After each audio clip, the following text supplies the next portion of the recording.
Maayong udto, everyone! Tapos din kami ng pagbebenta namin this morning. At for lunch, dito kami kumain sa may Hinalang Gensan. So, etong Hinalang Gensan, isa sa well-known karinderya dito sa Gensan. Kasi masarap silang gumawa ng bulalo at saka balbakwa. Ayun. So, dito na lang kami kumain since malapit lang naman siya sa tindahan. And gutom na talaga, guys. So, dito, ayan. Magkano nga yung gulay nyo dito, te? Less than 100 pesos, may ulam ka na. Eto, magkano? 45, 35. Ayan, meron tayong adobong kangkong. Then, meron kaming, ay, maliit pala yung ano, no? Ay, sorry, ano ba yun? Torta. Ano na lang sa sound. Tsaka meron tayong torta. So, kapag less than 50 pesos, meron ka ng gulay. And then, for bulalo naman, it is 130 pesos. Wait, flip natin yung camera para makita ninyo kung gaano siya kasarap, guys. Ayan. So, eto yung bulalo. Wow, sarap naman ng kalamansi. Eto yung bulalo. Tingnan nyo, guys, kung gaano ka-creamy. And, ang daming laman for 130 pesos. So, magla-lunch lang kami. And, we'll see you guys later.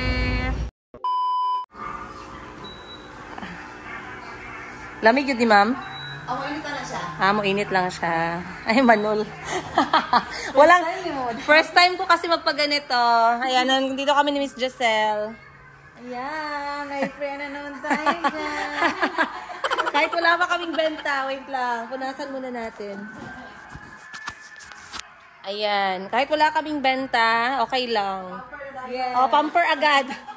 Utang lang muna. Bawas na lang namin sa next year na sahod. Huwag naman ibawas sa sahod ngayong Pasko kaya mahirap na, no, wala tayong panghanda. So, Miss Giselle, malapit ka dito kaya ano tayo. Mag-usap tayo, prangkahan tayo habang nagpo-foots pa. Dapat pala gidala natin yung stand, no? Para andyan siya ba? Habang nag-chika-chika tayo. Okay, so, wala pala akong dala ng microphone. First time mo magpa-foots pa? Yes. Alak ka, edi makapal na yung mukha mo. Ay, mukha mo. Yung paa mo. Okay. First time ako mag-foots pa. Yan ang magandang anuhin. Pangarap ko ba na ako ni? Karon natupad na eh. Ha? Pangarap, natupad na. I-check, ano natin, i-cross off sa listahan ni Miss Giselle. Kasi ako talaga, number 1 na pamparelax ko yung foot scrub or foot spa. Kahit nasa Uganda pa lang ako, guys. And dahil si Miss Giselle ay talagang 3 days na siyang na-busy sa mga bagong dating natin na stocks, ipamper naman natin yung paa ni Miss Giselle. Kasi sa paa na lang kami hinahalikan ngayon. Kasi baka mamaya sa paa kami halikan. Dapat malinis yung paa. Dapat walang lupa yung kuko. Ayusin natin Miss Giselle. Dapat yung mga kuko natin pwede nang lagyan ng palay eh. So, andito kami ngayon guys sa taas lang ng shop ni Madam Ten Gives. Meron ditong aesthetic spa. And this is K-Beauty Lounge ng General Santos City. Very accessible for us kasi minsan pagod na pagod po kami sa pagbebenta, lalo na pag walang bumibili. Pero okay lang, kasi hindi ibig sabihin na matumal ngayon, matumal lagi. May mga times na matumal, may times na masaya ang bentahan. Wow, may pa-blanket. Si Miss Giselle, ho? Wow! Pinamper ka talaga nila, Day. Ayusin natin, Day. Mainit siya ni? Yes, mag-init siya. Mag-init nga daw. Yan, na to is scrub. Yan. Ganda naman.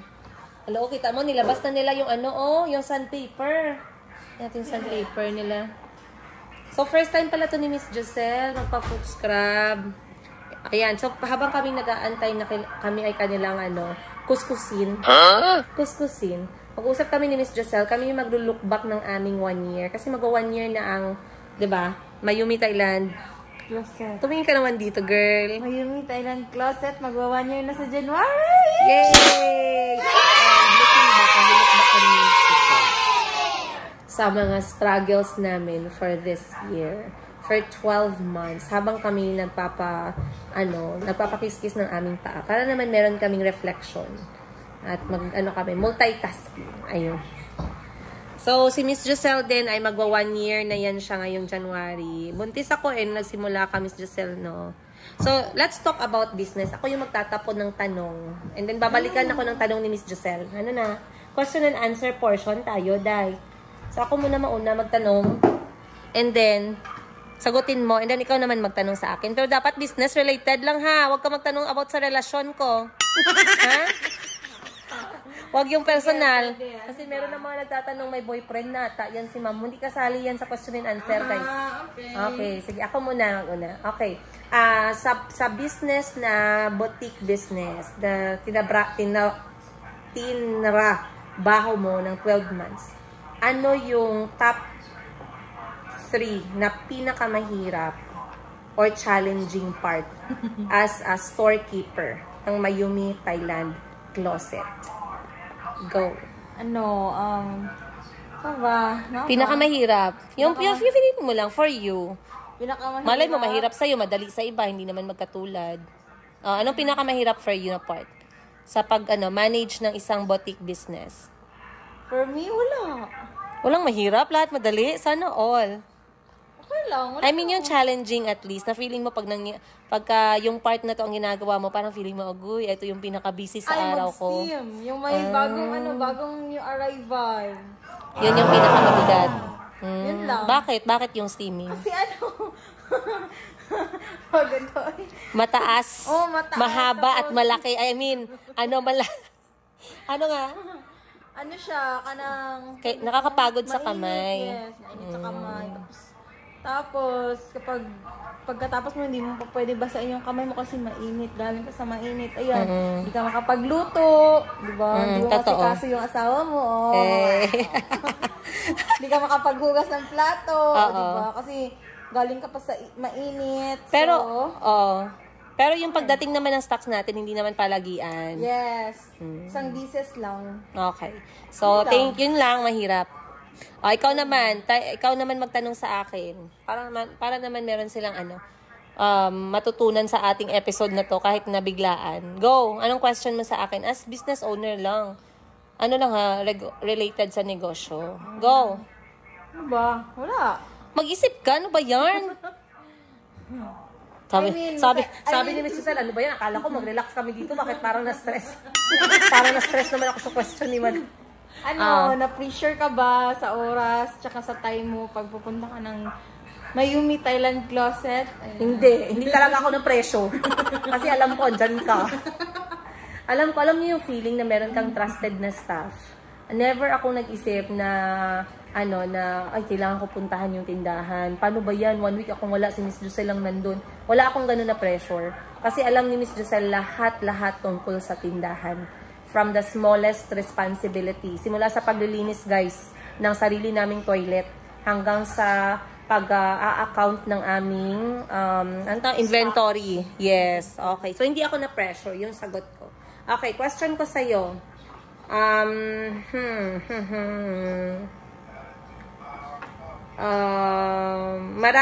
Ano yung natutunan mo? Ayan, ito maganda. Ano ang natutunan mo sa pagtatrabaho mo sa isang boutique business na hindi mo alam before, pero ngayon alam mo na siya at naintindihan mo na siya? Go! For me is patience. Kasi may mga customer na pumapasok lang kasi hindi bumibili. Parang kinakalkal lang yung tinitinda mo, kukunin tapos hindi naman bibilhin, di ba? Yung iba nun magagalit na, ganito, ganyan, kinuha, tapos hindi naman bibili. Siyempre, diba? Kailangan meron kang patient, mag-intindi sa kanila na customer sila, then kailangan nila i-check yung item, ganyan. Correct. Kailangan nila i-try kung fit ba sa kanila, ayan. Kasi I do remember, guys, nung bago pa lang si Miss Giselle, may mga instances talaga na nasusubok yung patience namin. Ako rin naman, inaamin ko yan sa kanya. Sabi ko, Miss Giselle, may time talaga na matitest yung patience natin. Pero, let's always remember and always natin i-priority talaga na we are serving our customers. Yun. So, sabi ko sa kanya, kahit gaano tayo kagalit, mas maigi na magyaw-yaw na lang tayo, na hindi kaharap yung customer ba? Alam niyo yun, di ba? Kasi minsan minsan nakaka-frustrate. So, sabi ko, yung frustration mo, sa akin mo na lang sabihin. Try mo talaga yung best mo na wag kang mag-talk back sa customer. Lalong-lalo na kapag ka mga normal, normal customer concern. Meron namang ibang customer kasi na atribida, no, masyadong maldita. Pag ganun, So far, wala pa naman kaming ganung customer, di ba? Kasi ready naman kaming magpaliwanag ng side namin. Okay. So, yun yung tanong ko kay Miss Giselle. Nasagot niya naman ng maayos. O, di ba? Patience pala. Patience na a-apply niya sa buong buhay, hindi lang sa pagbebenta, no? Okay, ikaw, question mo. Second question. Masaya ka ba? Saan? Sa love life, hindi. Sa boutique business mo. Okay, okay. Of course, masaya ba ako? Yes, masaya ako. Siguro dyan natin ipasok. Nagsisi ba ako na nag-start ako ng boutique business? Sa tingin mo? Nagsisi ka ba? Hindi ako nagsisi. In fact, etong business na ganito guys, matagal ko na talaga siyang pinapangarap. In fact, etong business na boutique, matagal ko nang pinangarap. Nung nasa Uganda pa lang ako guys, I always dream of having my own small business. At dahil nakikita nyo naman, hindi naman ako masyadong passionista, pero hindi ko ba alam at gusto kong magbenta ng damit, lalong-lalo na pagaling sa Bangkok, Thailand. Kasi nag-i-enjoy talaga ako sa mga gamit at sa mga damit, mga fashion style, mga fashion collection ng Bangkok, Thailand. So sabi ko, one day, dadalhin ko yung mga benta ng Thailand dito sa Pilipinas at magtatayo ako ng sarili kong boutique. Wala akong vision na kung gaano kalaki or gaano ka social or gaano ka anything. Wala akong vision na ganyan. Yung vision ko lang is magkaroon ng sarili kong negosyo, maliit man yan or malaki. Ayan. So wala akong pinagsisihan and masaya ako kasi marami akong learning dahil dito sa maliit kong business na to. Ayun. And ako naman, kay Miss Giselle, naantok na si Miss Giselle, oh. Ano na ba? Mainit na ba yung tubig? Yes, mainit na. Mas mainit pa sa relasyon niya, no? Pwede. Pwede. Okay, ako. Sunod kong question. Baka na. Ano ang vision mo? Ano yung isang bagay na gusto mong ma-attain galing sa Mayumi Thailand Closet for the next coming year, 2025. Ano yung isang pangarap mo na gusto mong matupad together with Mayumi Thailand Closet? And yung pwedeng gawing posible ng Mayumi Thailand Closet para sa'yo. Okay, go. For me, more stocks and bigger space. Yes, ng Mayumi Thailand Closet. Ayan. Yung meron na tayong retail and wholesale. I want to have that wholesale. Yung yes. Yung bibili ka ng 3, mas mura, tama? Halimbawa, bibili ka ng pag isa lang, halimbawa, pag isa lang, let's say 900. Yes, pag 3, parang 600 each. Oh, parang ganon. Ang galing. Parang wholesale na siya. Wholesale price. Hindi mo ba pinangarap na pumunta ng abroad? Ayan, parang, kunyari, Thailand, hindi mo pangarap yon? Pangarap. Excited yun. Ready ka na ba? May passport ka ba? Yes, meron akong passport. Ready to go. Paano pag nagtanong pangarap ko Japan. Japan daw yung pangarap ni Miss Giselle. Pero mag-practice tayo, kunyari, immigration officer ako. Ready ka na ba? Yes. Sige. Kunyari, immigration officer ako, magtatanong ako sa'yo, ha? Sige. Nakapila na tayo. Okay. Dala mo na yung mga, passport mo. Nauna na ako sa'yo. Pinayagan na ako ng immigration officer. Pasok na ako, guys. Hindi na ako, offloaded. Ngayon, si Miss Giselle na. Oh. Ano sasabihin mo sa immigration officer? Go. Good morning or good evening. Yes po. Yun lang. Bili po kayo ng damit. Okay. Sasabihin ng immigration officer, saan kayo pupunta? Ilang araw? Ayun. Thailand, 3 araw, 2 gabi. 3 araw lang, yaman. 3 araw lang daw siyang pupunta ng Thailand. Sino kasama mo babiyahe? Yung madam ko. Anong proof of relationship ninyo? Ilang taon ka na nagtatrabaho sa kanya? 1 year. Anong proof ng relasyon ninyo? Ito, may picture kami. Ayan, may proof. Ito yung business permit namin. Oh. Pero parang maiihi ka na sa kaba. Magtatanong yung officer, saan kayo pupunta sa Thailand? Sa Bangkok. Anong gagawin niyo sa Bangkok? Mamimili. Ng ng mga dresses. Ba, galing Ay, galing ni Miss Giselle. Pasado na to sa sa immigration. So excited ka na, if ever. Everyday mo ako nag-practice. Nag-practice everyday? Ito bag. Hala, ngayon ko lang nalaman yan. Nagpa-practice na pala siya na sumagot para sa immigration officer. Anyway, yun lang guys. Matutulog kami muna ng konti dahil kami nasasarapan na sa kanilang ginagawa. Sana all nasarapan. Nagsimula na ang aming pag-spa. Miss Giselle, tiyan natin kung kanino mas maraming dry skin. Kuajid na. Kuajid na kay dugay na ng first time. Matagal nang hindi nahawakan ng expert. So, ayan na kami guys ni Miss Giselle. Isdog dara. Ana. Ito ang aming date. Patulogin muna natin si Miss Giselle kasi alam ko maraming nagpi-PM sa kanya mamaya magre-reply yan. So, make yourself comfortable. Oh, sana all. Yan. Yan guys.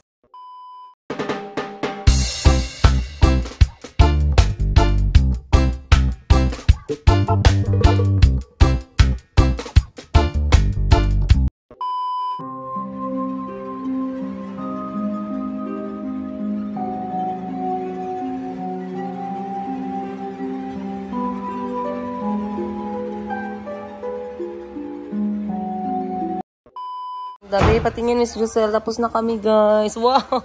Naga-fink-fink. Naga-fink-fink yung paa mo, Miss Giselle. Oh, agoy. Maninis na. Tsaka manipis na. Mas makapal na yung mukha natin kaysa sa paa natin. Oh, diba? Job well done. Kasi dito yung problema ni Miss Giselle. O, makapal yung kanyang... Ang tawag mo dito, lapa-lapa. Kubal. Kubal. Nakapalang kubal. Anong pakiramdam mo? Masarap. Magaan, no? Very good. Yan, konti na lang kasi hindi naman pwedeng ubusin sa isang lang kasi baka mamaya masaktan na si Miss Giselle. Wag man masyadong idulit. Idulit. Na natin ito Alan ha, shout out kay Alan Ladaran. Make sure na mahalikan mo tong ga-feng-feng. Uy, parang chicks mo lang, naga-feng-feng. Tara na, baba na tayo. Hanap na ulit tayo ng pera, girl. Okay, guys. Naka-relax na kami. Hanap buhay na naman. Pakita mo, Mas makinis na yung paa namin kaysa sa mukha namin. Ready na siya maghanap. Maghanap ng sisipain. Ayan. Good evening, guys. So, kakarating ko lang ng bahay. Pero na-realize ko, kulang pala yung gulay namin para sa ginataang munggo. So, ito mga bata, manunood muna sila ng... Calvi, what book is that? Alamat ng? The what? Where? Mayume. Pinya. Wow. You love it? You love Pina? Show me the Pina. And Auntie is going to make ginataang munggo. You know how to do the malunggay, Auntie? Yeah, I know. Ayan si Auntie, guys. How are you, Auntie? They're looking for you. Auntie is here, guys. And tonight, magluluto po si Auntie. Do you know Tagalog na? At least you are learning. Yeah, at least I'm learning. What do you know? Can you speak? Can you try? Busog na. Busog na. Masarap. How about masarap? Maganda. Yeah. Okay, not difficult. Yeah. Same letters like Ugandan. Yeah. And now, what are you making? I'm making Ginataan the small green beans with coconut. with coconut milk. And what ingredients do you have for that? I have the okra, then I have the French beans. This is the string beans. String beans. Yeah. Then I have the lemongrass. Lemongrass. Yeah. In Tagalog, it's called tanglad. Tanglad. Yeah. Then I have the Alugbati. alugbati, baby spinach. Yes, correct. Then, so many vegetables in this so one. many. Then you have what? I have the I know it's in Tagalog. Pagutin. Talong. Talong. Yes, that's talong. Yan. And then, what are you going to put to make it creamy? What do you have there? coconut milk. Yes, nice. And to pair the vegetable, you are Making a fried fish. Yeah. Okay, so that's for our dinner, guys. Yeah. So ngayon, pinipili na ni Auntie itong aming malunggay. Nilalagyan namin ng maraming dahon because we want to be healthy. So we are going to put a lot of good vegetables here. Ayan. The kids are still fighting the vegetable, but Auntie is trying her best na magustuhan nila yung gulay. Auntie, I think the mung bean should be ready. Yeah, it's ready. Okay. Okay. You have a pot for that? Do we have a pot? Yeah. Okay. You can go direct on the pot. Yeah, this one. Ayan. So, magluluto na si Auntie. Is it crispy brown? Yeah. Okay. Because I don't like it when it's, wet and oily. So, naglalagay lang kami dito ng electric pan, guys, kasi medyo mainit. Yes, it's hot. So, nag-prepare kami ni Auntie. Tinulungan ko na si Auntie, guys, kasi maraming ingredients kanina. So, sinabayan ko si Auntie sa pag-prepare ng mga sangkap. And then, eto, para mag-isa na lang si Auntie, siya na magluluto. So, kompleto na yan. Ayan na, kompleto na yung kakailangan ni Auntie. Then, coconut milk. And then, for our dessert tonight, dessert talaga ha, nag-request, ay Auntie, one is missing pumpkin. Oh, yeah. Yes, nakalimutan ng kalabasa. Kalabasa pala. And, si Ate Buji, pinakuha ko ng malunggay, guys. Kulang na lang kunin niya ang buong puno. Yan yun naman. Akala niya naman puno niya yung kinuhanan niya. Nakikuha lang kami sa kapitbahay. Ate Buji, ang dami nito. Hanggang Pasko na ba to? Then, si Auntie mahilig sa saging. So, nagpabili ako kay Parts ng saging. Ayan. I know Auntie loves them. And Chico. Chico's favorite. Then, kalabasa para sa lahat. Nagpabili ako ng buong kalabasa ngayon. And para nga sa aming dessert ay napakasarap na MG3 na pinya. So, eto MG3 na pinya, guys. Eto ay makukuha dito sa amin. Meron kami nito sa Pulumulok. And natutuwa ako kasi pagkakita ni Calby at Chico, kinuha nila yung libro nila na Alamat ng Pinya. Ayan. So, pakita ko to ulit sa kanila, guys, ha. Wait. Ayan. Dali natin to kay Calby. Mayumi! Calby, Alamat ng Pinya! Wow, hold it! That is Pina. Pina, Alamat ng Pinya. Oh. Noong unang panahon,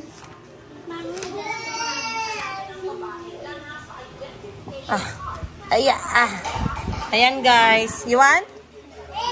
Now? Okay.